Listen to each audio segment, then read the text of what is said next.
Avant de plonger dans cette histoire incroyable, pensez à vous abonner à la chaîne et à activer la cloche. Ici, chaque récit a quelque chose à dire, et vous ne voudrez pas en manquer un seul.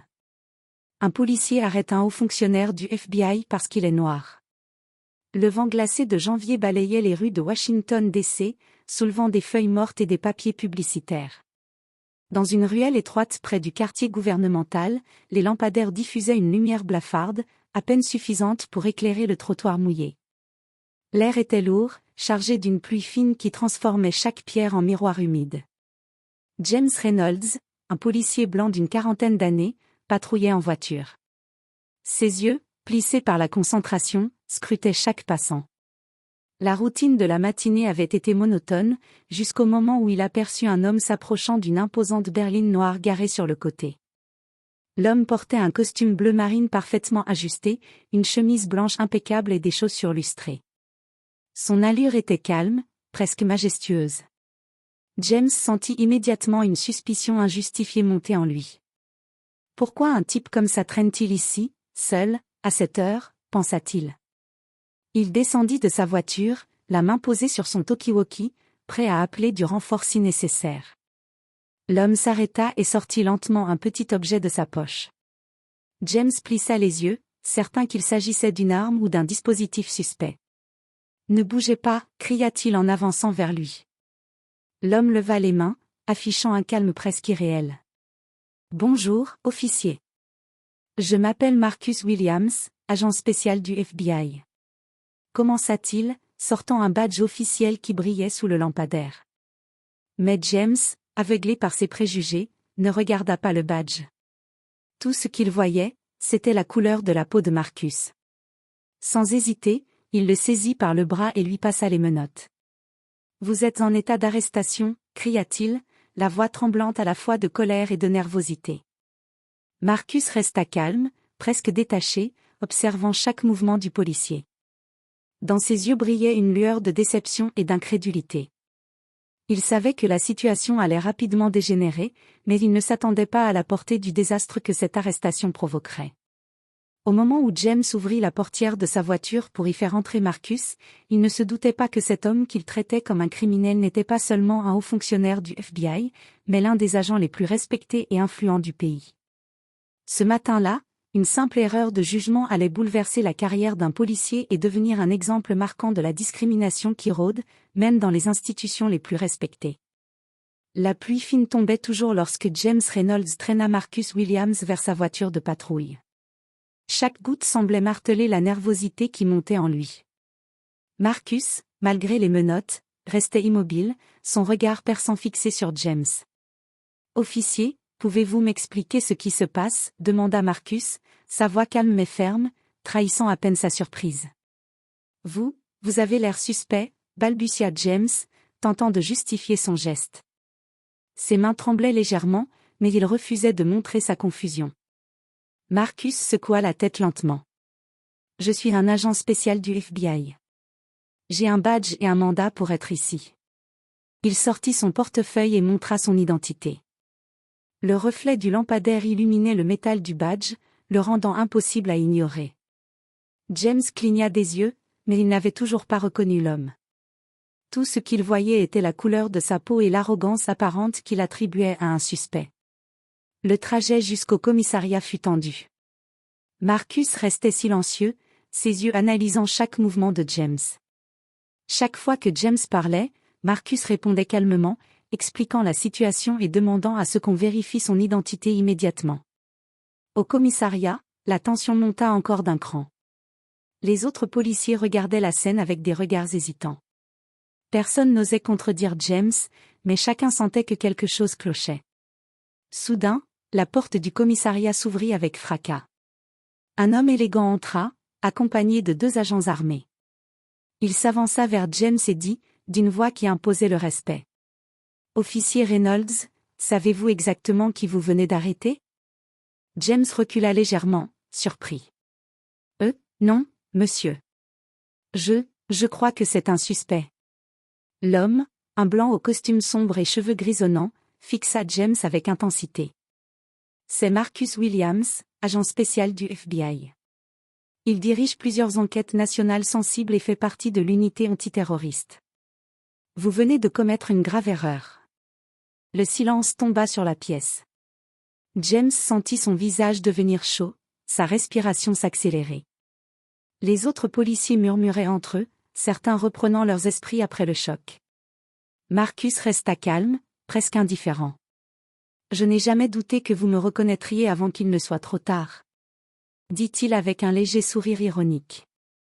James, humilié, baissa la tête. Pour la première fois, il réalisa l'ampleur de son erreur, ce n'était pas un simple suspect, mais l'un des hommes les plus respectés et influents du pays. À cet instant précis, il comprit que cette journée allait changer sa carrière, et que sa vie ne serait plus jamais la même. Quelques minutes après l'arrivée de Marcus Williams au commissariat, l'atmosphère était électrique. Les agents présents chuchotaient entre eux, certains secouaient la tête, incrédules. James Reynolds, le policier qui avait procédé à l'arrestation, restait figé, incapable de parler. Son visage était rouge de honte, et chaque goutte de pluie de ce matin semblait peser sur ses épaules. Marcus se redressa lentement, retirant ses menottes avec un calme parfait. Il tourna son regard vers James et dit : « Officier Reynolds, vous venez de commettre une erreur qui aurait pu avoir des conséquences graves. Je suis Marcus Williams, agent spécial du FBI. Vous me traitez comme un criminel, parce que je suis noir. » Le commissariat entier se tut. Même les agents les plus expérimentés semblaient paralysés par la tension. À ce moment, Marcus prit son téléphone et appela immédiatement son bureau. La sonnerie résonna comme un signal d'alarme. Quelques instants plus tard, son supérieur, David Carter, un homme blanc d'une cinquantaine d'années au regard perçant, arriva accompagné de 2 agents armés. Carter s'avança vers James, le fixant intensément. « Officier Reynolds, savez-vous qui vous venez d'arrêter ?» James tenta de bafouiller une réponse, mais aucun mot ne sortit. Carter soupira et continua. « Vous avez arrêté l'un des agents spéciaux les plus respectés du FBI, responsable de dizaines d'enquêtes sensibles et de missions à haut risque. Vous venez de vous rendre célèbre, pour une erreur raciale grave. » Les mots frappèrent James comme un coup de tonnerre. Les autres policiers autour de lui le regardaient maintenant avec un mélange de consternation et de colère silencieuse. Certains murmuraient : « Comment a-t-il pu faire ça ?» Pendant ce temps, Marcus resta calme. Son regard se posa sur James, mais il ne laissa aucune émotion négative paraître. Il savait que l'humiliation publique ne l'aiderait pas, mais il voulait que justice soit faite. Quelques heures plus tard, la vidéo de l'arrestation avait déjà fuité sur les réseaux sociaux. Le visage impassible de Marcus, contrastant avec la panique et la nervosité de James, faisait le tour du pays. Les médias dénoncèrent l'incident comme un acte de discrimination et de préjugés racial flagrant. Le nom de James Reynolds devint soudain synonyme de honte professionnelle, tandis que Marcus était salué pour sa dignité et son sang-froid face à l'injustice. James fut immédiatement suspendu de ses fonctions en attendant l'enquête. Il passa la nuit à réfléchir à ses actes, conscient que sa carrière était en péril. Marcus, lui, retourna à son bureau, sa réputation intacte, mais avec la conscience aiguë qu'une simple erreur de jugement pouvait bouleverser des vies. Cette affaire devint rapidement un exemple national. Même dans les institutions les plus respectées, le racisme et les préjugés pouvaient coûter très cher, et l'histoire de cette arrestation allait marquer les esprits pour longtemps. Les jours qui suivirent l'incident furent un cauchemar pour James Reynolds. Chaque fois qu'il allumait la télévision ou consultait son téléphone, il voyait son visage figé dans la vidéo virale, accompagné des titres les plus accablants. Policier suspendu pour arrestation raciale injustifiée. Aux fonctionnaires du FBI humilié par la police. Sa réputation était ruinée avant même qu'une enquête officielle n'ait commencé. Ses collègues le regardaient désormais avec une mixture de méfiance et de jugement. Les appels de la hiérarchie furent rares et froids. Le monde de James semblait s'effondrer, et il réalisa qu'une seule décision, basée sur un préjugé, avait détruit des années de travail. Pendant ce temps, Marcus Williams restait maître de la situation. Avec calme et professionnalisme, il rédigea un rapport détaillé sur l'incident, soulignant la nécessité de formation anti-biais et sensibilisation au racisme institutionnel. Il fit parvenir une copie au département de police et à la presse, mais ne chercha pas à humilier davantage James. Son objectif était clair, que justice soit faite et que l'erreur ne se reproduise plus. La réaction du public fut immédiate.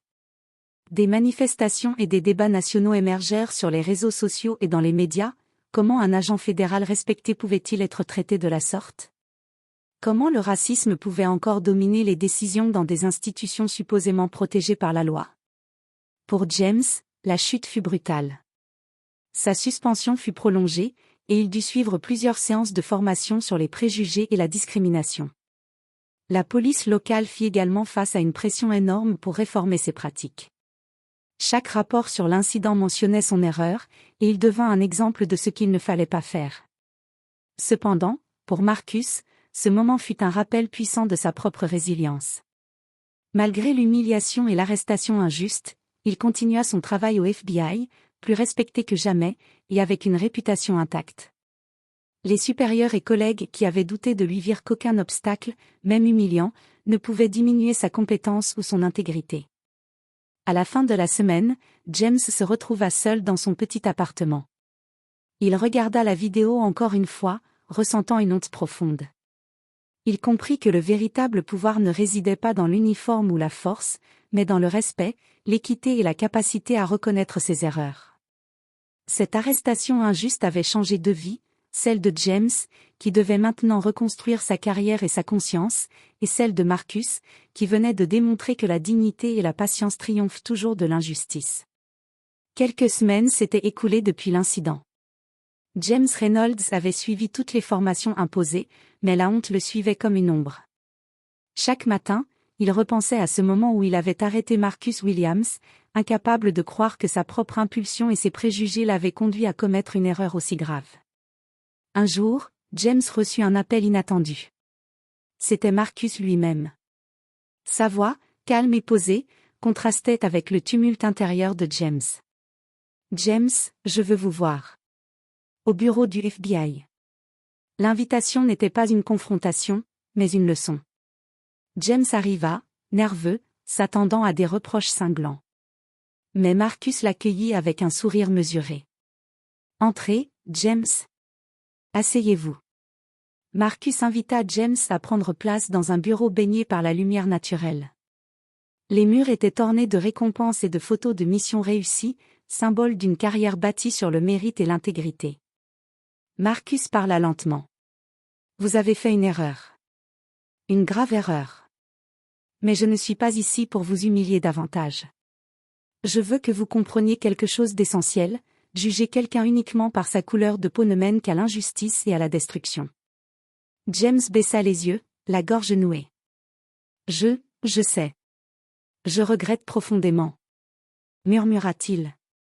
Marcus hocha la tête. « Ce n'est pas seulement votre carrière qui est en jeu.